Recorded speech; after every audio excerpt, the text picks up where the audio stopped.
Nombre d'entreprises se spécialisent dans la création afin de satisfaire les besoins de leurs clients et réduire l'entretien. Certains peuvent opter par exemple pour le paillage minéral qui consiste à empêcher les repousses d'adventices, à décorer le massif de minéraux et embellir le paysage.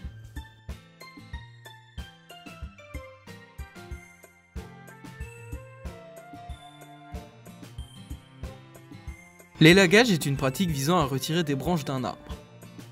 Elles peuvent être retirées pour la beauté du paysage, la santé de l'arbre, mais également pour éviter tout risque de chute de branches durant les intempéries quand l'arbre est situé trop proche d'un bâtiment.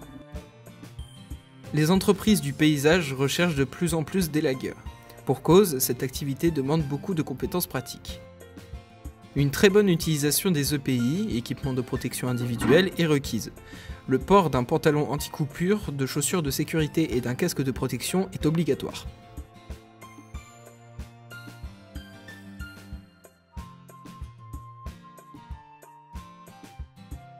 Le château fait partie du ministère de la Culture. La plupart des employés sont des jardiniers d'art qui interviennent aux Tuileries à Versailles et à Saint-Cloud. Les techniciens d'art sont en charge de l'orangerie qui s'occupe des rencaissages chaque année. L'orangerie est un hangar permettant de stocker 150 bacs qui se composent de palmiers, d'agrumes et de grenadiers. À l'occasion d'une interview menée avec le jardinier en chef Monsieur Breton, nous avons visité le parc du château de Compiègne. Ce dernier nous informe la pratique de la gestion différenciée pour gérer son parc écologiquement. On gère de façon plus raisonnée les espaces répondant aux exigences environnementales du moment.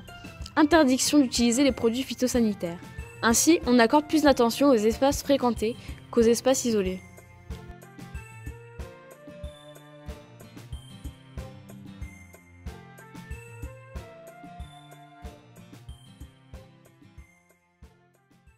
Bonjour, donc je m'appelle Marc Braconnier, je suis paysagiste et depuis plus de 43 ans, parce que j'ai commencé le 1er septembre 1975.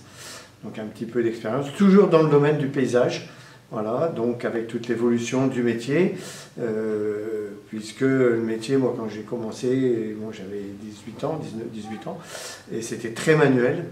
Pour ainsi dire, pas de machine, des tailleuses de haies n'existaient pas, tailleuses thermiques ou tailleuses électriques, des broussailleuses n'existaient pas. Voilà, tout ce genre on faisait tout à la main. On taillait à la main, on débroussaillait, mais on avait des faux qui coupaient plus ou moins. Donc toute cette évolution de mécanique qui a fait vraiment évoluer notre métier, dans le bon sens évidemment. Hein. Bon, avec moins de main d'œuvre parce que beaucoup plus mécanisé. Hein, on préparait les gazons, on faisait ça avec un râteau, un croc. Donc vraiment, là où il fallait 10 hommes il y a 40 ans, aujourd'hui il ne faut plus que peut-être 2 ou 3. Du coup, vous avez senti une évolution dans le métier ces 40 dernières années? Ah oui. Et puis je pense que ça évoluera encore. Comment, je ne sais pas. Et puis moi aussi, donc au niveau matériel, une grosse évolution. Et puis après, au niveau horaire de travail. Moi, dans mon bureau, j'ai encore ma première fiche de paye. On devait être à 230, 240 heures, alors qu'aujourd'hui, c'est 151 heures. Voilà. Du coup, avec les salariés qui travaillent pour l'entreprise, il y a certaines équipes qui sont spécialisées dans certains domaines? Ouais, quand même, je veux dire, comme on est quand même une petite structure, une petite entreprise, tout le monde est capable un peu de tout faire. Ce qui peut pallier par exemple à un chef d'équipe qui est blessé, qui est malade, un autre chef d'équipe peut le remplacer, je veux dire, au pied levé. Voilà, tout le monde est capable que ce soit de la tonte, de la plantation, tout le monde sait faire. Êtes-vous sensible au respect de l'environnement? De par l'actualité, on est beaucoup plus sensible qu'on l'était il y a 40 ans, où on jetait un petit peu, je prends par exemple l'exemple des conteneurs, des plantes en conteneurs, où on jetait les pots un petit peu dans des décharges plus ou moins sauvages en fait. Hein. Aujourd'hui, nous, je vois dans l'entreprise, on les réutilise. Voilà, c'est le cas typique.